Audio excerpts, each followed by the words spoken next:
సరే, అందరూ ఎదురుచూస్తున్న కాంతారా చాప్టర్ 1 వచ్చేసింది. మరి ఫస్ట్ పార్ట్ మ్యాజిక్ను ఇది రీక్రియేట్ చేసిందా? అయితే ఇది అద్భుతమైన ప్రీక్వెలా లేక సాగదీసిన కథా? ఓసారి చూద్దాం. ముందుగా ఈ సినిమాని థియేటర్లో ఎందుకు చూడాలి అనే విషయానికి వద్దాం. విజువల్స్ అయితే అద్భుతం, సినిమాటోగ్రఫీ, ఆ పీరియడ్ ఫీల్, ఇక క్లైమాక్స్ అయితే అదిరిపోయింది. వాళ్ల ఆచారాలు, అడవి సెట్టింగ్, జానపద కథల్ని చాలా ప్రామాణికంగా చూపించారు. ఈ సినిమా స్కేల్ చాలా పెద్దది. ఆ గ్రాండియర్ మనల్ని కథలోకి లాగేస్తుంది. అయితే ఇంత విజువల్ గ్రాండియర్ ఉన్నా కథ విషయంలో కొన్ని తడబాట్లు ఉన్నాయి.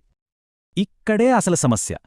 ప్రపంచమేమో చాలా పెద్దగా ఉంది, కానీ కథనం మాత్రం చాలా రష్డ్గా అనిపిస్తుంది. పేసింగ్ సరిగ్గా లేదు.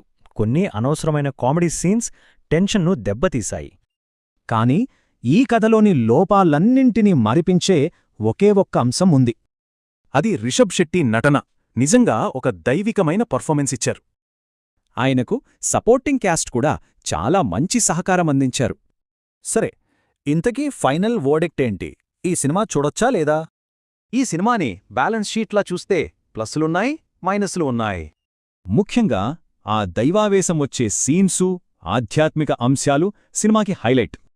అవును, మొదటి భాగంలోని మ్యాజిక్ని ఇది అందుకోలేకపోయింది. అయినా ఇదొక గ్రాండ్ స్పెక్టికల్. మరి ఈ సినిమా ఎవరికి నచ్చుతుంది? జానపద కథలు, థియేటర్ ఎక్స్పీరియన్స్ కోరుకునేవాళ్లకు. చివరికి మిగిలే ప్రశ్న ఒకటే: సినిమా ఆత్మ బాగుంటే కథలోని లోపాలను క్షమించవచ్చా?